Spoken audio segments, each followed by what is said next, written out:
पटना सहित पूरे बिहार भर में आज से सिंगल यूज प्लास्टिक पर बैन लगाया जा रहा है। जी हाँ, अगर आप सड़कों पे प्लास्टिक के थैले में सामान ले जाते हुए दिख जाएंगे, अचौक निरीक्षण के दौरान अगर आप पकड़े जाते हैं तो आप पे जुर्माना भी हो सकता है और 1 साल की जेल की भी सज़ा हो सकती है। जी हाँ, बिहार सरकार की तरफ से ये फैसला लिया गया है कि अब बिहार में सिंगल यूज प्लास्टिक पर बैन लगेगा।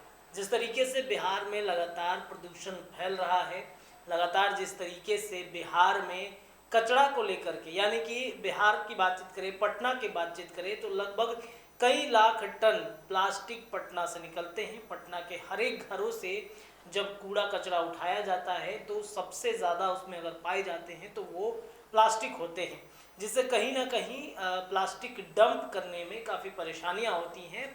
और इसी को देखते हुए बिहार सरकार ने फैसला लिया है कि बिहार में सिंगल यूज प्लास्टिक पर बैन लगाया जा रहा है। आपको बताते चले कि अब प्लास्टिक के थैले से में सामान लेकर चलने वालों से 500 रुपये जुर्माना वसूला जाएगा। सिंगल यूज प्लास्टिक और थर्मोकोल से बनी प्लेट, कटोरी, बैनर, छोटे बड़े झंडे, पोस्टर, सजावट सहित अन्य सामग्री बेचने, भंडारण करने और घर में रखने पर पकड़े जाने पर 5 साल की जेल, 1 लाख जुर्माना या दोनों हो सकता है।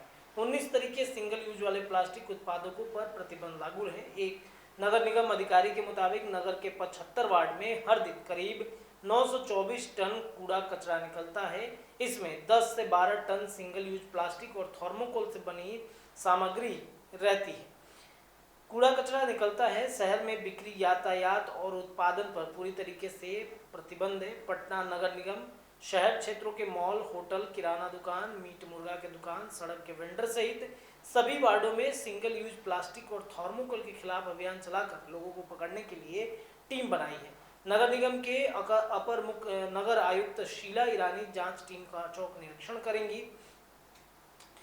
सिंगल यूज प्लास्टिक का उपयोग बंद होगा, लेकिन इसमें प्लास्टिक के कचरे से मुक्ति क्या मिल पाएगी, ये एक बड़ा सवाल है। इसलिए बड़ा सवाल है कि जिस तरीके से हम सिंगल यूज प्लास्टिक, तो चलिए मान लेते हैं कि सिंगल यूज प्लास्टिक हम उपयोग करना बंद कर देंगे, लेकिन जो चीज़ें प्लास्टिक में भर करके आती हैं, बहुत सारी ऐसी चीज़ें हैं जो प्लास्टिक से बनी होती हैं और प्लास्टिक के वजह से जो है वो बिना उसके प्लास्टिक के बने वो काम ही नहीं कर सकता है। जैसे कि चिप्स के पैकेट हो गए, कुरकुरे के पैकेट हो गए, इन तमाम चीज़ों पर भी कहीं ना कहीं बैन लगाने की बहुत ज़रूरत है, क्योंकि इसका भी उत्पादन और इसका भी जो खरीद बिक्री होता है वो काफ़ी ज़्यादा संख्या में होता है।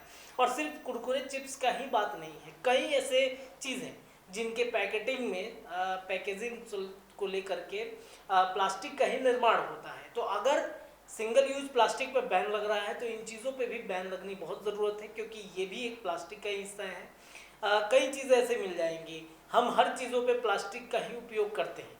अभी बहुत सारी चीज़ें मेरे पीछे में आप बैनर देख रहे होंगे, माइक देख रहे होंगे, तमाम चीज़ें जो है वो प्लास्टिक से ही बनी हुई हैं। तो इन चीज़ों पर कहीं ना कहीं बैन लगाने की भी आवश्यकता है, क्योंकि अगर इस पे बैन लगेगा तब जा कर के कहीं जो प्लास्टिक को लेकर के जो प्रदूषण फैल रहा है वो बंद होगा। फिलहाल इस खबर में इतना ही। आप जुड़े रहिए NBC 24 के साथ में। धन्यवाद।